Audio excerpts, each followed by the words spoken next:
बड़ी विडंबना है कि एक तरफ देश में स्त्री को शक्ति रूपा कहकर पूजा जाता है, दूसरी तरफ उसे बराबरी के हक और सम्मान की लड़ाई लड़नी पड़ती है।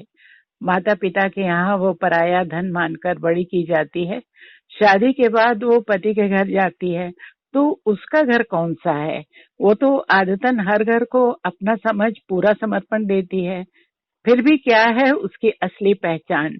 प्रगतिशील और परोपकारी परिवार में जन्मी रमा खन्ना का जीवन बहुरंगी और बहुआयामी रहा है।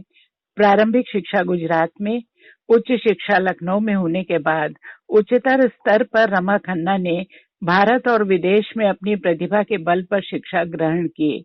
व्यावसायिक जीवन बैंकिंग से शुरू होने के बाद सामाजिक और विकास क्षेत्र से जुड़ गया। धीरे धीरे उनका दायरा फैला और उसने अंतर्राष्ट्रीय स्वरूप ले लिया। जमशेदपुर झारखंड की रमा खन्ना ने अपनी पहचान देश विदेश के सामाजिक क्षेत्रों में तो बनाई ही, उनका विशेष काम स्त्री विमर्श से जुड़ा है। मन के मौसम यूट्यूब चैनल में आज हमारे साथ हैं रमा खन्ना। रमा जी, बहुत स्वागत है आपका। नमस्कार। नमस्कार नीलम जी, बहुत बहुत धन्यवाद मुझे आमंत्रित करने के लिए मन के मौसम में।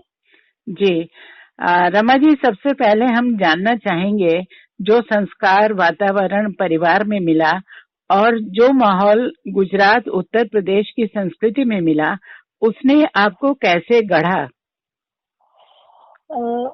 मैं आपको शुरू से ही बताऊं कि मेरे माता पिता और मेरे परिवार के अन्य सदस्यगण सभी लोग बहुत ही मॉडर्न ख्यालात के हैं। संस्कृति के साथ साथ उनका बहुत ही मॉडर्न विचार है कि लड़कियों को बराबरी का दर्जा देना, लड़कियों को उच्चतम शिक्षा देना और सभी तरह से एक ही तरह का सबके साथ व्यवहार करना, ये हमारे परिवार की परंपरा रही है। जी। और जिस स्टेट में मैं थी, गुजरात में, वहाँ पर भी लड़कियों को बहुत ही अच्छा माहौल था और आज भी है, जहाँ लड़कियों को कभी भी कम नहीं देखा जाता है और साथ ही साथ लड़कों के साथ साथ ही अपॉर्चुनिटीज जो देना कहते हैं वो वहाँ पर दी जाती है। और मेरे पिता जो थे वो शुरू से ही बहुत इच्छुक रहते थे, क्योंकि मैं अपनी दो बड़ी बहनों के बाद तीसरे नंबर पे पैदा हुई और मेरे जो छोटा भाई है वो मेरे से 7 साल छोटा है। तो मुझे बिल्कुल ही ऐसा नहीं लगा कि कभी कि मुझे कोई भी ऐसा काम करने से कभी रोका गया हो जो लड़का कर सकता है मैं नहीं कर सकती हूँ। और मुझे कभी ये नहीं बोला कि तुम बेटा हो, मेरा बेटा हो, तुम मेरी बेटी हो लेकिन ये कर सकती हो जी। तो इस तरह से किया। और जब मैं लखनऊ आई तो आपको ताजुब होगा कि मैंने अपना प्री यूनिवर्सिटी जो था वो मैंने अहमदाबाद से किया कॉमर्स में। लेकिन जब हम लखनऊ में आए तो लखनऊ में कोई भी कॉलेज में कॉमर्स नहीं था।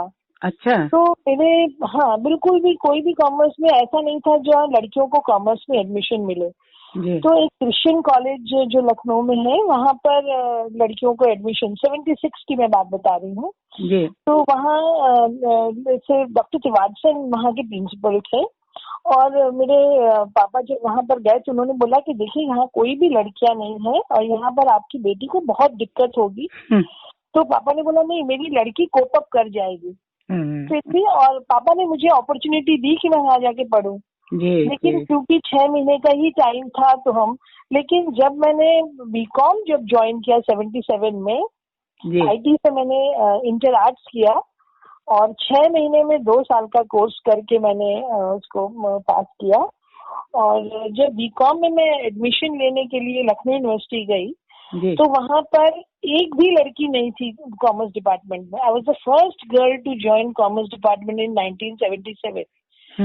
एंड यू वोंट बिलीव कि वहाँ के जो प्रॉक्टर थे, जो वहाँ के डीन थे, उन्होंने स्पेशल असेंबली बुलाई सभी बीकॉम एमकॉम के क्लासेस के लड़कों को बुला करके और ये सहयोग दिया मुझे और उनको ये बहुत बोला कि ये लड़की हमारे डिपार्टमेंट में आई है, ये हमारे लिए बहुत गौरव की बात है और इसे कोई भी परेशानी नहीं होनी चाहिए। एंड बिलीव मी, मुझे कभी कोई परेशानी नहीं हुई। अगर हर लड़की इच्छा शक्ति रखे, परिवार का साथ मिले तो हम जरूर आगे बढ़ के बराबर से रह सकते हैं। हमें ज्यादा नहीं चाहिए, सिर्फ बराबर चाहिए। बिल्कुल सही आपने कहा। और पढ़ाई के दौरान आपको फिर फेलोशिप मिली, आपने सर्टिफिकेट कोर्स मनीला फिलीपींस से किया, कुछ उसके बारे में भी बताएं। ये मुझे मेरे काम के दौरान मिला। ये पढ़ाई करने के बाद जब मैंने अपना यहाँ पर बीकॉम किया, एमकॉम किया लखनऊ यूनिवर्सिटी से, उसके बाद एलएलबी भी की। और मुझे बताने में बहुत मतलब हर्ष होता है कि मैंने एमकॉम में मेरी यूनिवर्सिटी में सेकंड पोजीशन थी जी। तो हाँ, उसके बाद मेरी शादी हो गई। मैं जमशेदपुर चली गई और जमशेदपुर में मैंने कुछ दिनों तक मैंने अपने परिवार के साथ और अपने परिवार के बिजनेस को देखते हुए मैंने किया। लेकिन वो लोग भी इतने प्रगतिशील विचारों के थे कि उन्होंने मुझे बोला, अगर तुमको अपना करियर के लिए अगर कुछ करना है तो यू कैन गो अहेड। तो फिर मैंने जॉब शुरू की और मुझे तब भी बैंक में, मैंने शुरू में बैंक में ज्वाइन किया था। लेकिन बैंक करने के बाद मुझे लगा कि नहीं, अब मुझे बैंकिंग में नहीं, मुझे जिस समाज में मैं रहती हूँ, समाज में जैसे मुझे अवसर मिले वैसे अवसर हम सभी लड़कियों को दे पाए, उनको शिक्षा में, स्वास्थ्य में और उनके भी मतलब इकोनॉमिक एम्पावरमेंट के लिए हमें काम करना चाहिए। तो मैंने सोशल सेक्टर ज्वाइन किया और मेरे कामों को देखते हुए एक ल्यूसेल एंड पैकर्ड फाउंडेशन है, वहाँ से मुझे लीडरशिप फेलोशिप प्रोग्राम के लिए चुना गया। अच्छा। झारखंड स्टेट में, और उसमें मुझे फेलोशिप मिली और मैं फिलीपींस मनीला गई जी। तो कैसा अनुभव रहा वहाँ का? बहुत ही बढ़िया अनुभव था। देश विदेश के लोगों के साथ पढ़ना, और one of the only organisation, जो एक इंस्टीट्यूशन है जो management programme, post graduate management programme देता है डेवलपमेंट मैनेजमेंट में। तो वो एक बहुत ही लीडिंग ऑर्गेनाइजेशन है और संस्था है, और उसमें पढ़ना तो मतलब एक स्वप्न के समान था जो मुझे मेरा पूरा हुआ। जी जी। अच्छा, ये बैंकिंग वाले व्यवसाय के बारे में तो आपने बताया कि परिवार के इतने लोग आपके उसके सदस्य रहे हैं और आपने बैंकिंग शुरू की, लेकिन फिर आपको लगा कि आपको सोशल सेक्टर में जाना चाहिए। तो ये केयर इंडिया में आपने 30 साल काम किया, ये दुनिया की बहुत ही मशहूर संस्था है, तो इसमें काम करने के आपके क्या अनुभव रहे, कुछ वो शेयर करें। मैंने केयर इंडिया के साथ साथ अन्य संस्थाओं में भी, जो डेवलपमेंट एंड रिलीफ ऑर्गेनाइजेशन है केयर इंडिया, उसके साथ साथ अन्य राष्ट्रीय और अंतर्राष्ट्रीय संस्थाओं में काम किया। तो टोटल मेरा मोर देन 30 इयर्स का एक्सपीरियंस है सोशल एंड डेवलपमेंट सेक्टर में। तो मुझे लगता है कि ये अंतर्राष्ट्रीय संस्था में बहुत ही प्रोफेशनल और बहुत ही 3 तरह से काम करती है जो केयर इंडिया है। वो जमीनी स्तर पे छोटे छोटे एनजीओ जो ग्रास रूट लेवल पे काम करते हैं उनके साथ मिलकर के काम करते हैं, और गवर्नमेंट के साथ लाइजनिंग करते हैं, और गवर्नमेंट के साथ एक कैटलिस्ट की भूमिका निभाते हैं हम, जो केयर इंडिया के जो स्टाफ हैं। और दोनों के बीच में सामंजस्य स्थापित करते हुए गवर्नमेंट के प्रोग्राम्स और जो एनजीओ के प्रोग्राम्स में, उनमें कैसे हम एक कोऑर्डिनेशन ला पाए, कहाँ पर क्या कमियां हैं, किस तरह के ट्रेनिंग प्रोग्राम्स की जरूरत है, किस तरह के रिपोर्टिंग में उनके सुधार की जरूरत है, क्या क्या जरूरतें हैं, वो उसको हम सॉर्ट आउट करते हैं और प्रेजेंट करते हैं डिस्ट्रिक्ट लेवल पे, स्टेट लेवल पे, और अपने पॉलिसी लेवल पे हम लोगों ने बहुत सारी एडवोकेसी की है। तो बहुत ही अच्छा एक्सपीरियंस रहा केयर के साथ मेरा, और मैं एज अ प्रोफेशनल और मेरी पर्सनल ग्रोथ भी बहुत हुई केयर में काम करते हुए। ये जो आपने बात कही ना कि गवर्नमेंट सेक्टर के साथ काम करते हुए कोऑर्डिनेट करना, ये सबसे मुश्किल काम है, क्योंकि जितना रिजिड ढंग का काम होता है गवर्नमेंट सेक्टर के साथ में, उसमें सोशल वर्क के लिए तो माहौल बनाना बहुत ही मुश्किल होता है। लेकिन आपने इस तरह के एक जो मतलब अरेंज्ड और अच्छे से मेंटेन्ड संस्था के साथ में काम किया, तो उससे बड़ी ट्रेनिंग होती है चीजों को समझने, और आप अपना खुद का कुछ करना चाहो तो भी आपको बहुत सारी क्लियरेंस मिल जाती है। तो इसके आगे आपकी कहानी कैसे चल रही है? मुझे तो मैं सच बताऊं कि वहां पर जो केयर के साथ हमने जब गवर्नमेंट में काम किया, तो हमारे यहाँ पॉलिसीज की कोई कमी नहीं। हमारे गवर्नमेंट के जो प्रोग्राम्स हैं, मुझे लगता है कि कोई भी बायलैटरल या कोई भी ऑर्गेनाइजेशन है वो गवर्नमेंट को रिप्लेस हम नहीं कर सकते। गवर्नमेंट के सपोर्ट के साथ हम काम कर सकते हैं और इतनी सारी अच्छी पॉलिसीज और प्रोग्राम्स है गवर्नमेंट के, जिनको हमें इम्प्लीमेंटेशन में और उसके सही ऑपरेशनलाइजेशन की पॉलिसीज को जरूरत है। जो सभी लोग मिलकर के, सभी जो डेवलपमेंट सेक्टर के लोग हैं वो लोग मिलकर कर रहे हैं। न्यूट्रिशन के सेक्टर में, हेल्थ के सेक्टर में, वुमेन एम्पावरमेंट, एजुकेशन। तो मुझे लगा कि इस सेक्टर में ही अगर आगे बढ़ना है तो मैंने फिर बहुत सारी ऐसी जो संस्थाएं हैं जो स्वयं सेवी हैं उसमें एज ए वॉलंटियर मैं काम करी। तो मैंने अभी इनर व्हील क्लब, आपने सुना होगा, जो रोटरी की ही विमेन्स विंग पहले बोल सकते हैं, शुरू में थी जब वो शुरुआत हुई और अभी भी है। तो रोटरी के साथ मैंने अभी ज्वाइन किया, लेकिन इनर व्हील के साथ मैंने काफी दिनों से काम किया और मैं लास्ट ईयर प्रेसिडेंट थी इनर व्हील की और मुझे अपने क्लब ने फिर उसमें उसी क्लब से फिर इस बार मुझे इनर व्हील में प्रेसिडेंट बनने का मौका दिया है और मैं निभा रही हूँ अपने इस पद को। अच्छा, तो क्या प्रोजेक्ट्स इनर व्हील क्लब के साथ आपके चल रहे हैं? इनर व्हील में हम लोग स्पेशली फोकस करते हैं विमेन एंड गर्ल्स पे और खास करके उनके इकोनॉमिक एम्पावरमेंट, उनके स्किल बिल्डिंग पे और एजुकेशन पे और लाइवलीहुड प्रोग्राम्स अगर हम कुछ कर सकते हैं उनके लिए वो करते हैं और साथ साथ बच्चों के लिए हम बच्चों के लिए काम करते हैं। मैंने अपने एरिया में, चूंकि मुझे एक्सपीरियंस था हेल्थ और न्यूट्रिशन में, तो मैंने उस चीजों पे ज्यादा फोकस किया और पिछले साल हमने एक छोटा सा गांव है जो झारखंड में, हमारे जमशेदपुर के पास में, उस गांव को हमने अडॉप्ट किया और उस गांव में जो बेसिक जरूरियातें हैं, जो बहुत कमी कभी कभी हो जाती है, नहीं पहुंच पाती सारी सुविधाएं, तो वहाँ गांव तक रोड ले जाना, वहां पर जो लाइट की सुविधा नहीं थी, कहीं कहीं पर तो लाइट की सुविधा दिलाना, पानी पीने का नहीं था तो वहां पर, ये सब ऐसा नहीं कि मैंने खुद पैसे से करवाई, ये गवर्नमेंट के साथ मिलके लाइजनिंग करके और उनको करवाया। तो जो वाटर फैसिलिटीज पीने के लिए वो करवाई।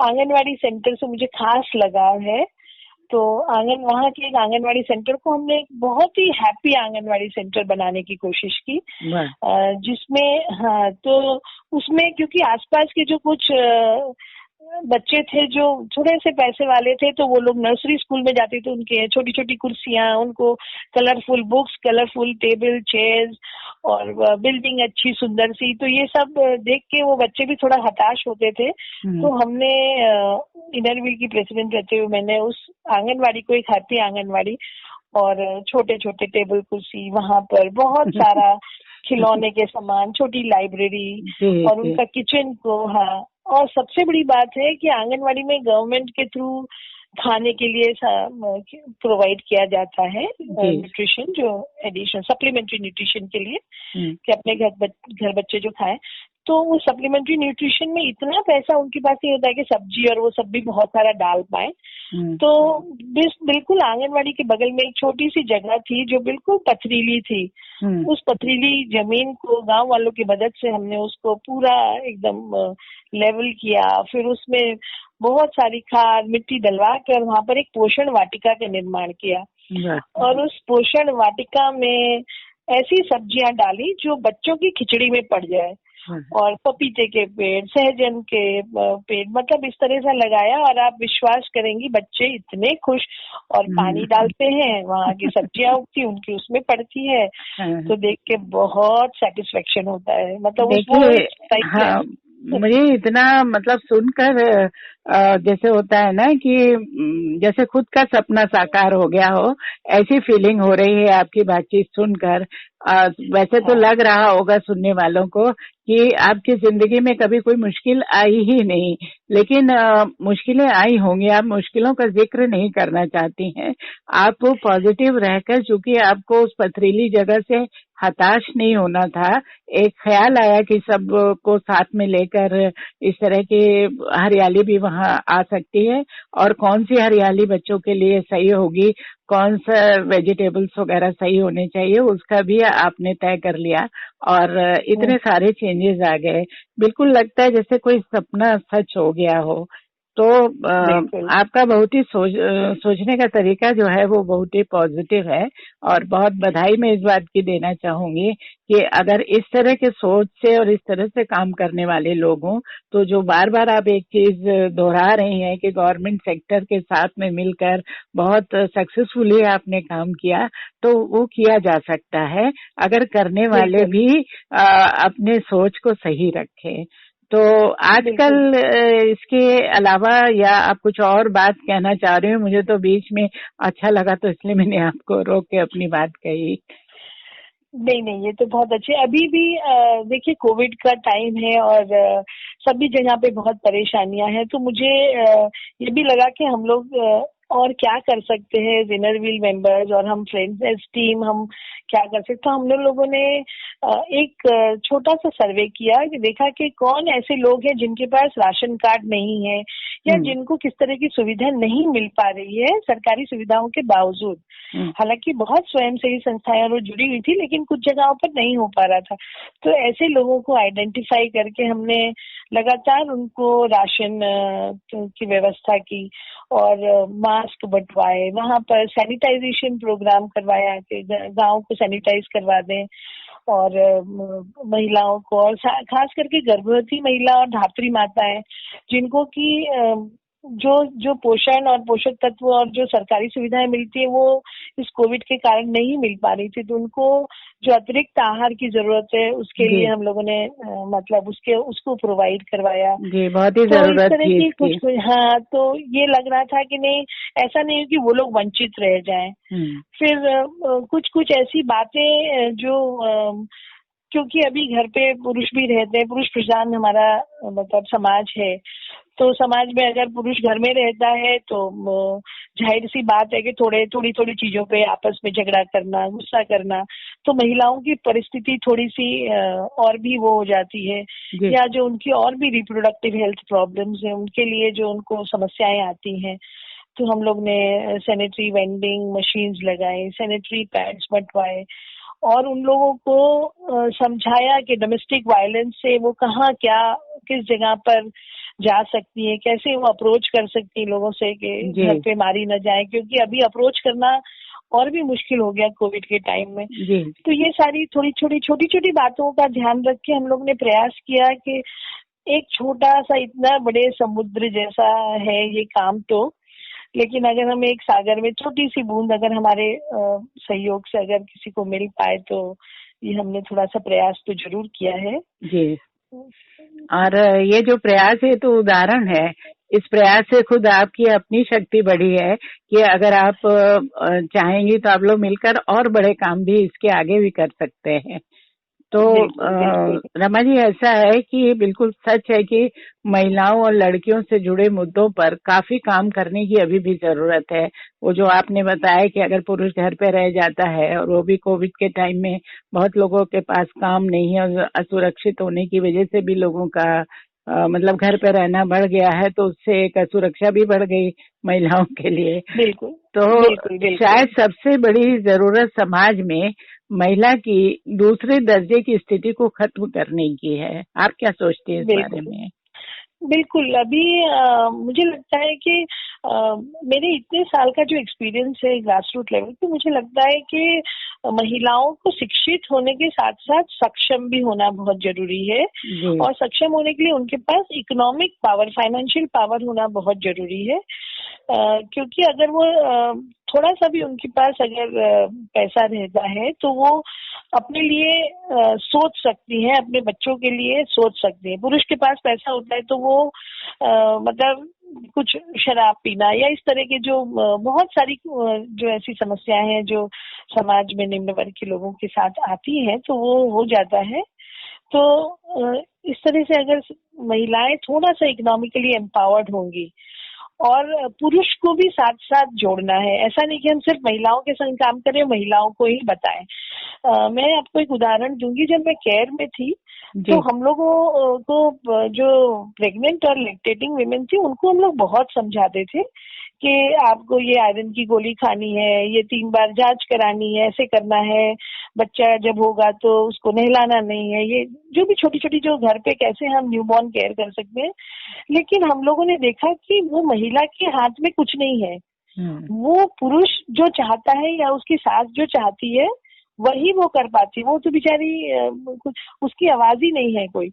तो हम लोगों ने ये एक इनिशिएटिव लिया कि सास, बहू और पति का एक सम्मेलन करना शुरू किया गांव गांव में कि हर एक जगह मीटिंग करो तो सास और बहू और पति तीनों को बुलाओ। बिल्कुल सही। तो इस एक्सपीरियंस से इतना फायदा हुआ कि जो पति थे जो लगते थे कि नहीं तुम आयरन गोली मत खाओ नहीं तो बच्चा बड़ा हो जाएगा तो ऑपरेशन कराना पड़ेगा, या सास बोलती थी कि हमने तो कभी नहीं खाया तुम क्यों खाओगी। तो ये सारी समस्या। तो इस समय मुझे लगता है कि ये बहुत जरूरी है कि कोई भी काम करो, पुरुष को हम अलग रख के काम नहीं कर सकते हैं। पुरुषों की भी बराबर की सहभागिता हो जाती है, सहभागिता हो जाती है जब उनको भी बुलाया जाता है तो उन्हें भी अपनी जिम्मेदारी लगती है कि लग सकती है मतलब। जी। और ऐसा नहीं है कि सभी पुरुष खराब हैं, पुरुष भी बहुत प्रगतिशील है, बहुत सपोर्टिव है, लेकिन कुछ ऐसे हैं जो बीमार, जिनकी विचारधारा ही बीमार है, जिनको मानसिक बीमारी है, मैं तो यही कहूंगी, वो ही इस तरह के काम करते हैं जो पत्नी को प्रताड़ित करते हैं, लड़कियों को प्रताड़ित करते हैं या मतलब गलत काम करते हैं। तो उसके लिए सबको साथ में जोड़ने के लिए, खास करके युवाओं को। अच्छा, अब रमा जी मैं जानना चाहूंगी कि आपके फ्यूचर प्लान्स क्या हैं? मैं चाहती हूँ कि मैं बस एक ऐसा समाज निर्माण करूं, अगर मैं समाज पूरा नहीं बदल सकती कम से कम एक बस्ती, एक गांव, एक मोहल्ला ऐसा करूं जहाँ पे कोई भी प्रॉब्लम ना हो। मुझे लगता है कि मतलब सब पढ़े लिखे हो, सब कुछ काम कर रहे हो, हर एक महिला वहाँ की जो है वो हर बेटी मतलब पढ़ी लिखी सुरक्षित हो सब तरह से। मुझे लगता है एक ऐसा होना चाहिए जो एक कम से कम मैं एक जगह को तो थोड़ा ठीक कर पाऊँ। इसके लिए अभी मैंने एक मनीफीट, हमारे यहाँ एक बस्ती है, वहाँ पर रजक समाज है, तो उनके साथ काम करना शुरू किया इस साल मेरी प्रेसिडेंटशिप में। और वहाँ पर हम लोग इक्वल अपॉर्चुनिटीज के लिए लड़कियों को, बच्चों को, सबको सिलाई सेंटर भी दिया, उसके साथ साथ कंप्यूटर भी हमने दिया वहाँ पर।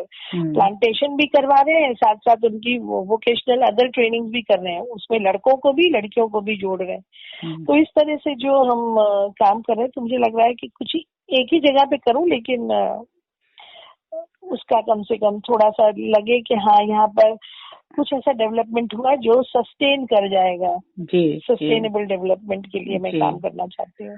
बहुत ही अच्छा काम और बहुत ही अच्छा सोच आपका चल रहा है। रमा जी, इस सब में मैं फिर वही बात दोहराना चाहूंगी कि आसान नहीं होती हैं सारी चीजें। आपने काम करने की जो ऊर्जा है उसको सपोर्ट आपके घर वालों ने दिया, ससुराल पक्ष से भी, और शुरुआत में आपकी बढ़वार में आपके मायके वालों ने भी पूरा सहयोग दिया। तो लेकिन जब आप इतना बाहर काम करती हैं तो घर परिवार का क्या मतलब, उनकी क्या प्रतिक्रिया रहती है? मेरे हस्बैंड जो हैं वो बहुत ही ज्यादा सपोर्टिव है, और सबसे बड़ी बात है वो मेरी हर बात को सपोर्ट करते और विश्वास करते मेरे। अगर आपस में हमारे विश्वास नहीं होगा तो मैं कुछ नहीं कर पाती। उनको मेरे ऊपर पूरा फेथ है कि मैं जो कर रही हूँ वो समाज के लिए अच्छा काम कर रही हूँ, और मेरे पर्सनली मेरे ऊपर बहुत उनको फेथ है। तो और मेरे बच्चे भी वैसे ही हैं, मेरे ससुराल में मेरी सास, मेरे ससुर, मेरे जेठ जेठानी और पूरे परिवार के लोग हमारे बहुत अच्छे। और मायके पक्ष में तो मैं क्या कहूँ, आप मेरी बड़ी बहन को जानती हैं, ममता कपूर, जो कि एक उदाहरण है, वो तो मेरी रोल मॉडल है। वो और मेरे पिता, मेरी माँ बहुत ज्यादा पढ़ी लिखी नहीं थी, लेकिन फिर भी वो उन्होंने हमें इतनी अच्छी शिक्षा दी और इतने अच्छे संस्कार दिए कि आज हम सभी के बराबर खड़े हैं और हम दूसरों के लिए कुछ न कुछ कर पा रहे हैं। जी। मेरा भाई, मेरी बहन, सभी लोग, हम लोग मतलब सभी लोग इस तरह सक्षम बन गए हैं कि आज हम दूसरों के लिए कुछ कर पाए और थोड़ा सा अपना योगदान दे पाए समाज के लिए। जी जी। रमा जी, स्त्री शक्ति की सबसे बड़ी पहचान रानी लक्ष्मीबाई ने की थी और अपनी सेना में स्त्री सेना का गठन किया था। इसी स्त्री सेना के बहादुर, जांबाज, वफादार सैनिकों ने अंत तक रानी और झांसी का मान बचाया। आज उसी कड़ी में आपसे बात करते हुए लग रहा है कि जो आप अपनी मुहिम चला रही हैं उसके लिए जितनी शुभकामनाएं और जितना सहयोग आपको सब तरफ से मिले वो कम है। तो मन के मौसम यूट्यूब में शामिल होने के लिए रमा खन्ना जी बहुत बहुत धन्यवाद और बहुत शुभकामनाएं हैं। आपकी ये जो यात्रा है वो सतत रूप से आगे बढ़ती जाए। धन्यवाद नीलम जी, धन्यवाद, बहुत बहुत धन्यवाद। और सभी सुनने वालों को मेरा बहुत बहुत नमस्कार। नमस्कार। नमस्कार।